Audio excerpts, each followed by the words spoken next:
ponencias, pues seguimos con la ponencia número 3, a cargo y que se titula Tuberculosis y enfermedad renal crónica, a cargo del doctor Gustavo Antonio Molina Guzmán, es especialista en infectología, educación superior y especialidad, medicina general, Universidad de El Salvador, medicina interna, Hospital Militar Central, infectología, Hospital Nacional Rosales, máster en VIH, Universidad de Rey Juan Carlos, Madrid, experiencia laboral, pues en el 2015 a la fecha, staff servicio infectología, Hospital Rosales, 2015 a la fecha, docente permanente Universidad de El Salvador, 2015 al 20, médico agregado al Instituto Salvadoreño de Seguro Social, asociaciones, Asociación Panamericana de Infectología, Sociedad Interamericana de Enfermedades Infecciosas, Colegio Médico de El Salvador, distinciones y publicaciones que tocó con el sistema nervioso central en paciente con VIH, retinitis en paciente con SIDA en Hospital Rosales 2015, característica clínica epidemiológica del paciente con SIDA e histoplasmosis sistémica diagnosticadas por antígeno de histoplasma en orina, Hospital Rosales. Queda con ustedes el doctor Gustavo Antonio Molina. Ahí está la... Se la voy a quitar.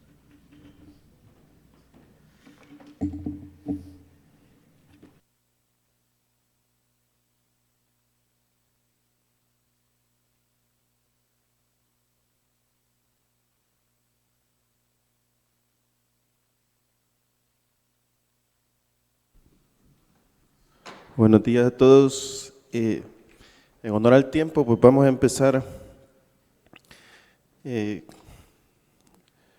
La charla dice, ¿cuándo debemos sospechar tuberculosis en un paciente con enfermedad renal crónica? Bueno, pues agradecer a los nefrólogos que nos toman en cuenta nosotros los infectólogos para este tipo de ponencias, como dice la doctora Albanés. Estamos ante una epidemia muy importante. Yo creo que muchos no somos conscientes de lo que tenemos encima acá, como dijo ella, la resistencia generada por las bacterias estaba esperada para el 2025, para el 2030, perdón, y ya llegó. Y es importante también decir que la tuberculosis también está generando ciertos problemas. Esta es la agenda. Ni siquiera Simón Bolívar se salvó de la tuberculosis. Esto quiere decir que es una enfermedad que no respeta sexo, raza, edad, estatus político, es tan antigua como la humanidad y la Organización Mundial de la Salud en su reporte global dice que solo el trabajo en conjunto puede variar el rumbo de este asesino. ¿Por qué es un asesino? Porque se considera la causa número 1 de muertes por razones infecciosas. El único que le pudo pelear fue, ¿quién? El coronavirus. Fue el único que le pudo pelear aproximadamente durante 3 años, pasó a ser la causa número 1 de muerte infecciosa en todo el mundo. Este es nuestro principal enemigo. Yo creo que todos los que rotamos por un área de infectología, cuando todavía existía el Hospital Rosales, la doctora Albanés siempre me decía, vamos al laboratorio, vamos a ver, porque realmente si no hemos visto esto en una lámina, creo que estamos perdidos. Creo que en las unidades de salud también se siguen haciendo vaciloscopías, aunque es un método que ya no se debe de utilizar. Ya la Organización Mundial de la Salud toma como primer método diagnóstico los test de amplificación de ácidos nucleicos, de los cuales vamos a hablar más adelante. La transmisión es exclusivamente por vía aérea. La tuberculosis entra por la nariz, entra por la boca, se va al pulmón, que es su lugar favorito, y luego se puede ir al lugar que ella guste. 1/4 de la población en el mundo se encuentra infectada. Estar infectado no es lo mismo que estar enfermo. Infectados estamos todos nosotros acá, pero no hemos desarrollado todavía signos ni síntomas. Y el porcentaje de personas que lo desarrollan realmente bastante bajo, únicamente el 5% es una enfermedad prácticamente exclusiva de adultos y epidemiológicamente hablando, nosotros los hombres somos los que tenemos más posibilidades de tener tuberculosis. Entonces, estas son las 3 etapas de la enfermedad. Entre en contacto con el bacilo, únicamente el 50% de la población se va a infectar y de estas personas que se infectaron únicamente el 5% van a llegar a tener signos y síntomas. ¿De qué va a depender todo esto? Primero, de nuestra prevalencia local, saber si nuestros pacientes con tuberculosis pulmonares o laringias se encuentran en un lugar que tenga una adecuada ventilación, una adecuada iluminación. Es por eso que con estos pacientes, cuando se hace un diagnóstico intrahospitalario y no tenemos las condiciones adecuadas, no tengan miedo de darle el alta, siempre y cuando este paciente no tenga necesidades de oxígeno, se encuentre hemodinámicamente estable, sea un paciente que tiene patologías crónicas y estén controladas. ¿De qué también va a depender esto? De la resistencia genética que tengamos en nuestro país, las resistencias primarias o secundarias, que son una realidad. Ya tenemos tuberculosis multidrogoresistentes, que vamos a hablar más adelante sobre qué concepto es, si el paciente está vacunado durante su infancia. Recordar que la vacunación con BCG únicamente protege de las formas graves de tuberculosis, no protege contra la tuberculosis de tipo pulmonar, que es la tuberculosis más frecuente. ¿Y de qué va a depender que este paciente llegue a tener la enfermedad tuberculosa? La edad del paciente, las patologías del paciente por el virus de inmunodeficiencia humana, los pacientes que están en diálisis, los pacientes alcohólicos, los pacientes tabaquistas y también dependiendo del estado de nutrición que tengan nuestros pacientes. Porque es una pregunta que el paciente nos va a hacer siempre: ¿por qué me dio tuberculosis a mí si yo no padezco de ninguna enfermedad? Bueno, usted toma alcohol o fuma, y si le dice que sí, esa va a ser la respuesta que usted va a dar al paciente. Los riesgos para tuberculosis: ¿en quiénes debemos sospechar tuberculosis? Primero, debemos de saber que la tuberculosis se divide en pulmonar y extrapulmonar. Pulmonar es lógico, todo lo que está en el pulmón, y es el tipo de tuberculosis más frecuente de forma general en todo el mundo.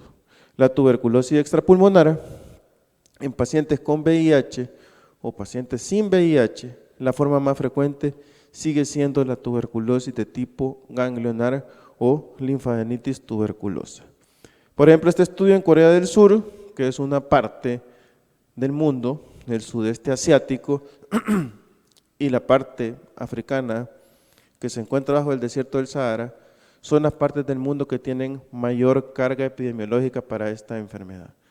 Esta revisión de 7.674 pacientes que encontró que la forma de tuberculosis más frecuente sigue siendo la tuberculosis pulmonar. Y la forma de tuberculosis extrapulmonar en este caso fue a la cabeza la tuberculosis pleural y en segundo lugar fue la tuberculosis de tipo linfática o tuberculosis ganglionar. Los riesgos para tuberculosis, ¿quiénes los tienen? ¿Qué nos interesa esta mañana? Los pacientes con enfermedad renal crónica tienen un riesgo de padecer tuberculosis de casi el 3%. La edad promedio, 61 años, los hombres somos los que tenemos mayor riesgo y en los pacientes diabéticos debemos de buscar también la tuberculosis. La mayor causa de enfermedad renal crónica en un país desarrollado sigue siendo la nefropatía diabética o la nefropatía de tipo hipertensivo. Entonces, este paciente con diabetes yo tengo que estarlo tamizando frecuentemente, por lo menos cada 3 meses, con una creatinina en sangre o un examen general de orina en busca de albuminuria. También las personas que tienen un índice de masa corporal promedio de 21.2 están en riesgo de tuberculosis pulmonar. Y si hablamos de la extrapulmonar, son casi datos similares, siempre son los hombres los que tienen el mayor riesgo y son los pacientes con diabetes los pacientes que tienen mayor riesgo. ¿Cuál va a ser el contexto clínico? No nos perdamos. La tos es el síntoma más frecuente de la tuberculosis pulmonar, la disnea, la fiebre y la pérdida de peso. Entonces esta es una forma muy viable, muy económica, muy eficaz y muy eficiente de buscar tuberculosis en pacientes con VIH. Todos los que atendemos pacientes con VIH debemos de hacerle esas 4 preguntas siempre que lo miremos. ¿Tiene tos? ¿Tiene fiebre? ¿Ha perdido peso? ¿O suda con mucha frecuencia durante las noches? Si el paciente dice que sí a una de esas 4, a ese paciente hay que investigarle tuberculosis, y es una estrategia que se podía aplicar también a pacientes con enfermedad renal crónica. Y en el caso de la tuberculosis extrapulmonar, la disnea y la tos son los síntomas más frecuentes que se han documentado en la población en general. ¿Cuál es el riesgo de progresar de una infección tuberculosa a una enfermedad tuberculosa? Lo vamos a ver. En países del primer mundo hacen el TST, que es el test de tuberculina o la famosa PPD, y una prueba en sangre que se llama IGRA. De 2 a 3 años después de haber positivizado para estas pruebas, el riesgo anual para el VIH es de 1.7 a 2.7. Quiere decir que en 10 años el paciente va a tener 20% de posibilidades de tener tuberculosis.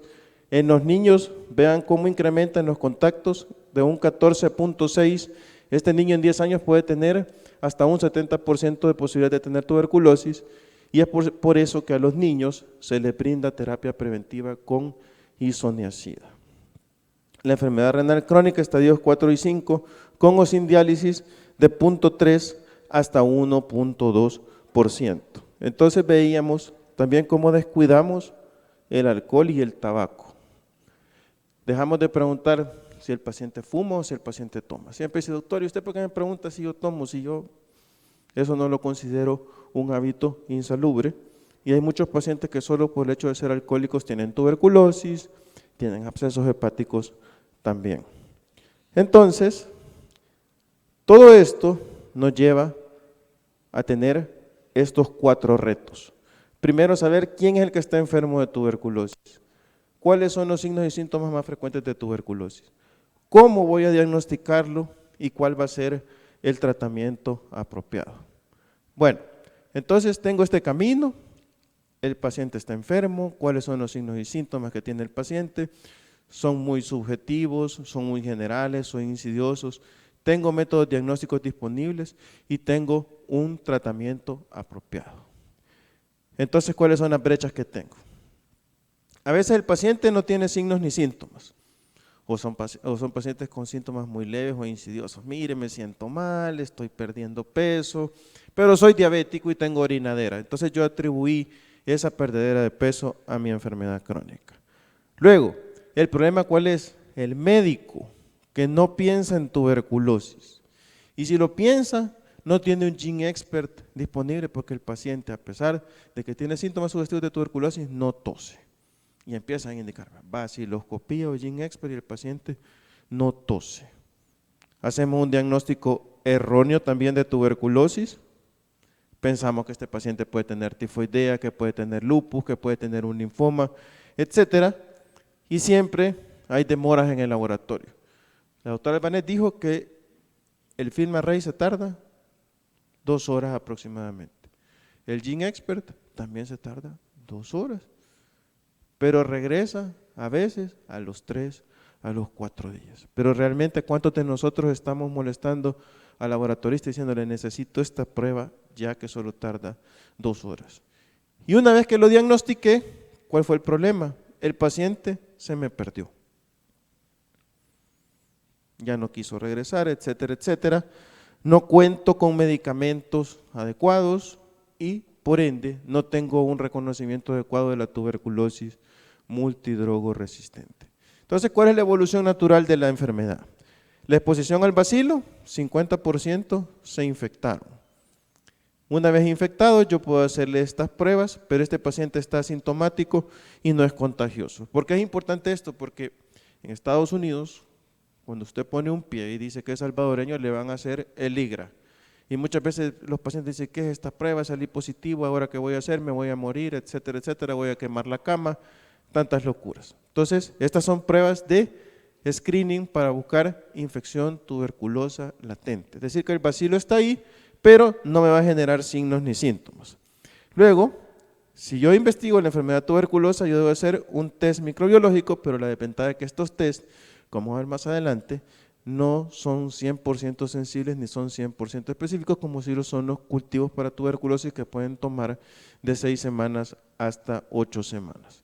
Y una vez que el paciente tuvo tuberculosis, vienen todo el tipo de secuelas como daño pulmonar, daño neurológico en las tuberculosis de tipo óseas o también fallas renales o pacientes que no pueden tener hijos. ¿Por qué? Porque quedaron secuelados por algún tipo de tuberculosis.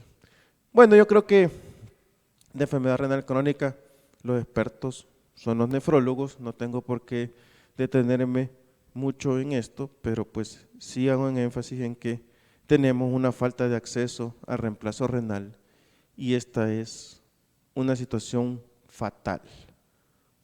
Esta es la evolución que lleva la enfermedad renal crónica, por eso es importante siempre el general de orina. Siempre nos preguntamos, ¿y por qué deja el general de orina el doctor si no tengo síntomas de infección? Pues bueno, solo la albuminuria puede indicarme que este paciente ya está entrando en un estadio subclínico y que yo puedo hacer que este paciente regrese a esto si yo tomo las medidas adecuadas y recalcarles que la hipoalbuminemia es considerado un factor de riesgo en pacientes con enfermedad renal crónica para tener cualquier tipo de tuberculosis.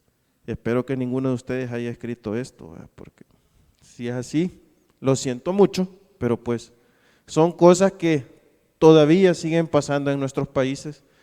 Desconozco realmente si es aquí en El Salvador, ¿verdad? Puede ser en Panamá o puede ser en Ecuador, que son países que tienen el dólar como una moneda. Entonces, algo importante es recalcar que el África subsahariana es la parte del mundo, junto con el sudeste asiático, que tienen más tuberculosis y por eso los diversos estudios que se han hecho en busca de enfermedad renal crónica y tuberculosis son realizados en estos países. Y algo contrario es que en el caso de la enfermedad renal crónica son más las mujeres que los hombres los que la padecen. Pero ¿qué es lo que pasa? ¿Quién se muere más? Nosotros. ¿Por qué? Tenemos mayor riesgo cardiovascular. Y las complicaciones cardiovasculares son la causa número 1 de muerte en pacientes con enfermedad renal crónica. En países de primer mundo, estas son las causas más frecuentes. Y en nuestros países son las lesiones renales agudas recurrentes. Lástima que no está la doctora de Trujillo, no la veo, pero siempre me dice, Gustavo, seguime mandando todas las lesiones renales agudas que has tenido en tu servicio. Yo siempre se las mando y esperaría que todos los nefrólogos tomaran esa misma actitud porque es considerado un factor de riesgo para una futura enfermedad renal crónica. Esta es la causa y los riesgos, siempre la diabetes mellitus y la hipertensión tienen un 80% asociado a este tipo de problemas. Bien, algo que me llamó la atención es que en Latinoamérica las causas atribuibles a enfermedad renal crónica andan en cerca de un 5.5%. Y se considera que para el año 2000 la enfermedad renal crónica era la causa número 13 de muerte. Pero para el año 2040 espera ser la causa número 5 de muerte. Y me llamó la atención que en nuestra región, entre 1990 y el año 2013, en 23 años, se aumentó en un 60% la mortalidad asociada a enfermedad renal crónica. Esta es la evolución que tenemos de todo lo que se ha logrado de enfermedad renal crónica hasta el año 2024. Hoy la moda es la empaglifosina y la dapaglifosina, ¿verdad? Hoy andan felices los diabéticos que se utilizan, los hipertensos también porque le protege el riñón y obviamente también el paciente con enfermedad renal crónica, salvo que deberíamos tener cuidado que son medicamentos que se han asociado mucho a infecciones en las vías urinarias. Entonces, ¿por qué el paciente con enfermedad renal crónica está tan predispuesto a tener infecciones?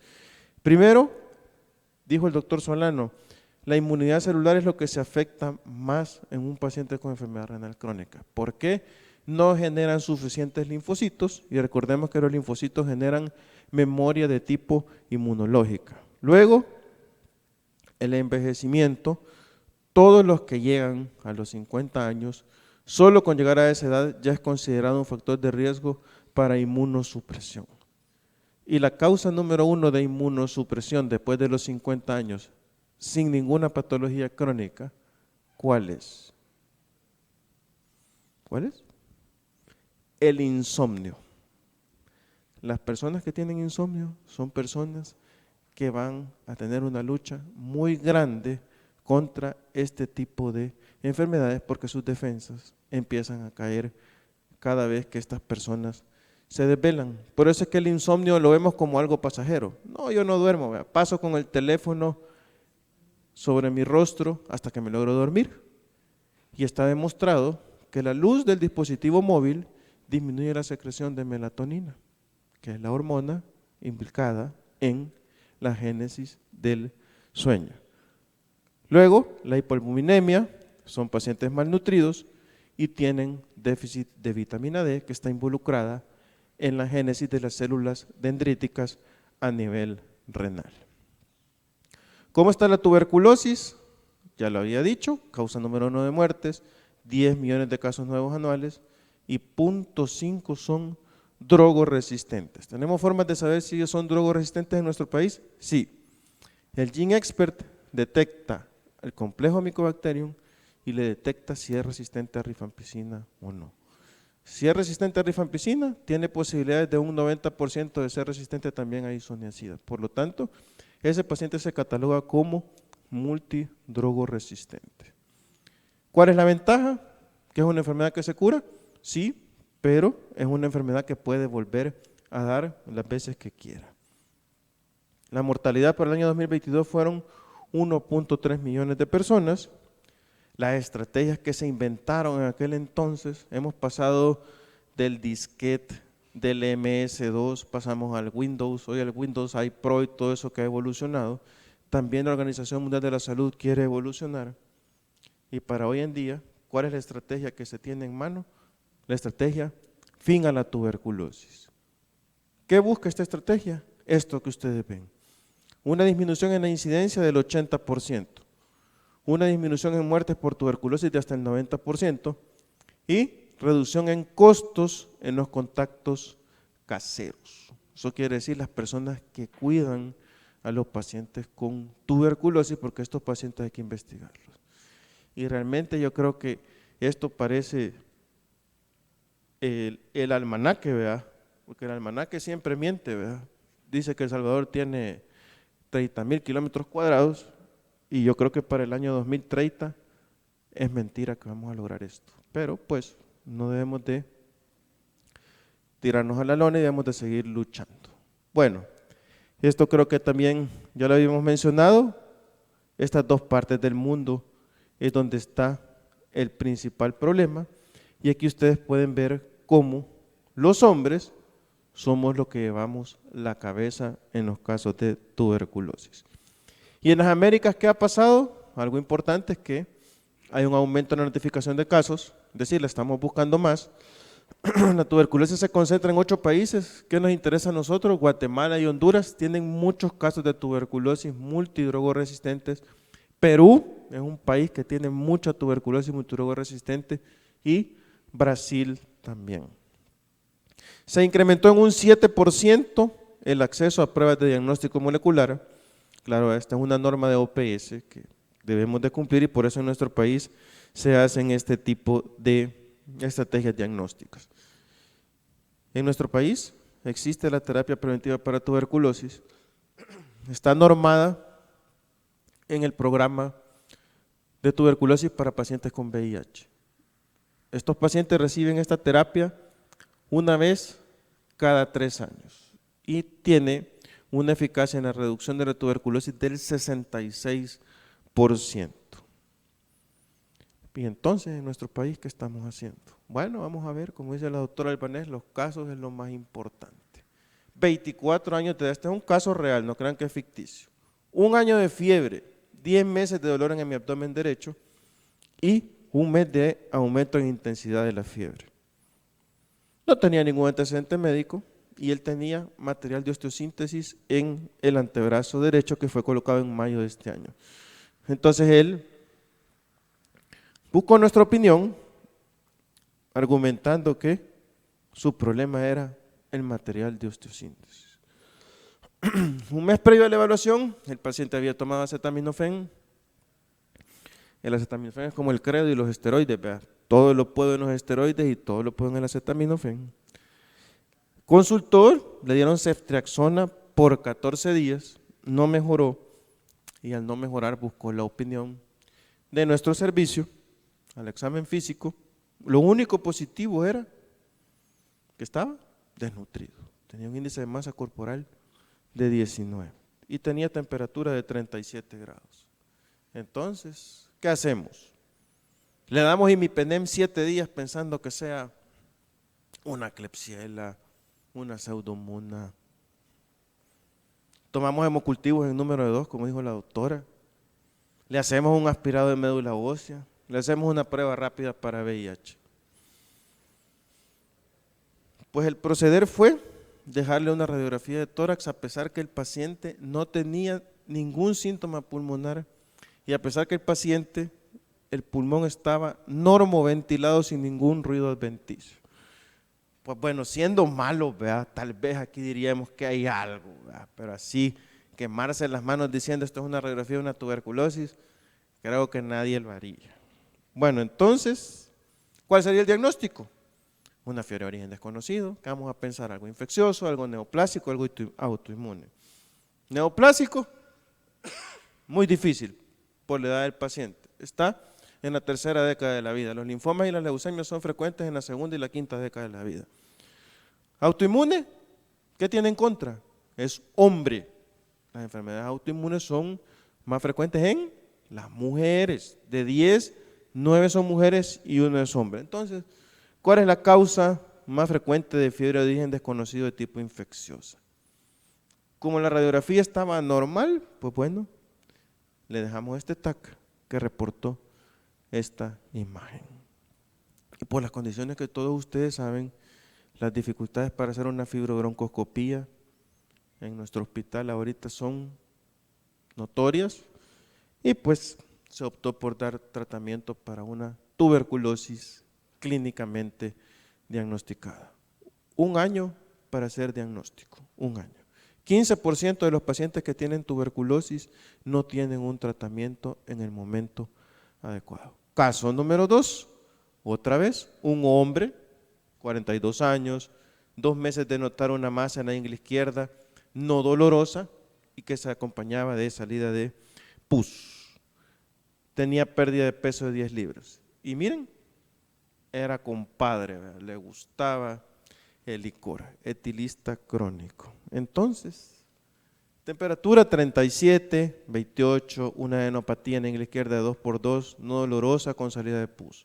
Entonces, como dice acá, Cavi, esta sí, vea.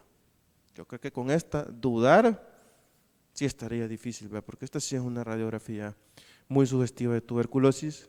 De hecho, pues los infiltrados algodonosos en los vértices, se le hizo un expert de secreción del absceso y que reportó complejo micobacteriano en tuberculosis, resistencia a rifampicina no detectado. ¿Qué es lo nuevo que tenemos en tuberculosis? Lo que quiero que sepan, tenemos este tipo de pruebas en el país. Está el GeneXpert Ultra. ¿Cuál es la ventaja respecto al GeneXpert convencional? Que tiene una mayor sensibilidad y especificidad para detectar casos de tuberculosis extrapulmonares. También contamos con el TB Lamen Orina para pacientes con el virus de inmunodeficiencia humana. Este es un cuadro comparativo de cuál es la sensibilidad y especificidad de todos los métodos con los que contamos en nuestro país. Ustedes pueden ver, no hay un método 100% sensible, salvo el cultivo. Pero el problema del cultivo es que el cultivo se tarda demasiado tiempo y pues lo único que nos queda es la clínica. Si sospechamos tuberculosis, demos tratamiento, no tengamos miedo siempre y cuando el paciente cumpla los requisitos. La terapia preventiva para tuberculosis reduce la progresión de infección a enfermedad, está muy documentada en los pacientes con VIH, pero hay otro tipo de pacientes en los cuales también puede ser utilizada. Estos son los regímenes que tenemos en nuestro país. En rojo se los puse, isoniazida rifapentina, que se usa 1 vez por semana durante 3 meses, y también isoniazida sola, que lo usamos durante 6 meses en pacientes con el virus de inmunodeficiencia humana. Pero pues salió esta revisión en el New England el año pasado, donde se dio levofloxacina a todos los pacientes que fueron contactos de pacientes multidrogoresistentes. Les dieron 6 meses, lo siguieron durante 30 meses y únicamente 6 pacientes documentaron tuberculosis. Y no se evidenció resistencia a la levofloxacina. El tratamiento lo dividimos en drogosensible, drogoresistente. Por más de 4 décadas, el tratamiento ha sido isoniazida, rifampicina, piracinamida, tambutol, 2 meses y 4 meses de isoniazida con rifampicina. Pero pues, si alguno de los presentes ha tenido tuberculosis y ha tomado ese montón de medicamentos, pues bueno, realmente debe ser doloroso tomar tantas pastillas durante tanto tiempo. Por lo tanto, a pesar de que es un esquema seguro y efectivo, tiene una duración muy larga y la Organización Mundial de la Salud, el CDC, el ITSA y la ATS sacaron esta publicación donde el nuevo esquema puede ser 4 meses de isoniazida, rifapentina, piracinamida y moxifloxacina. La desventaja es que solo está aprobado para mayores de 12 años, hay un acceso limitado a la rifapentina, es un tratamiento altamente costoso, pero es efectivo. Entonces, este sería uno de los esquemas alternativos para la tuberculosis drogosensible. Para la tuberculosis drogoresistente, ¿qué necesito saber? Únicamente si es resistente a fluoroquinolona o si es sensible. Si es resistente, únicamente voy a usar bedaquilina, pretomanida y linezolid. Y si es sensible, únicamente le voy a agregar linezolid. Y este esquema se da durante 6 a 8 semanas. Bueno, esto es lo que hemos hecho con tuberculosis hasta hoy en día. Y encontré esta reflexión de un paciente, la pueden leer si ustedes gusta, ¿verdad? Pero es el percibir del paciente que se queja mucho de la cantidad de pastillas que tuvo que tomar, de lo costoso que fue para él desde el punto de vista psicológico y también para sus familiares. Y ya por último, ¿qué es lo que nos interesa? 10% de la población tiene enfermedad renal crónica. ¿Cuál es el problema? Todo esto que había mencionado y se les agrega también 2 patologías inmunosupresoras como la diabetes y el VIH. Este es un artículo de 1974, esta publicación es del JAMA. Se hizo entre enero del 67 al 73, en 136 pacientes, 5 desarrollaron tuberculosis. ¿Cuál fue la forma más frecuente? La pulmonar, y los síntomas comunes en estos pacientes fueron la fiebre y la pérdida de peso. Podemos preguntarnos si los pacientes que no están en diálisis tienen riesgo de tener tuberculosis. Sí, tienen riesgo. Este es un metaanálisis que se hizo con datos de 5 estudios y el riesgo combinado fue del 57%. Ustedes pueden ver cómo el riesgo relativo fue aumentando a medida la evolución de la enfermedad renal crónica fue progresando. Este también es una revisión, un metaanálisis de 104 estudios, ya la cantidad de pacientes es más grande. Lo que quiero que sepan es que en África esta es la incidencia de 9.952 por cada 100.000 habitantes, más frecuente en pacientes con hemodiálisis, y la tuberculosis extrapulmonar fue la forma más frecuente de presentación. ¿Cómo se presenta?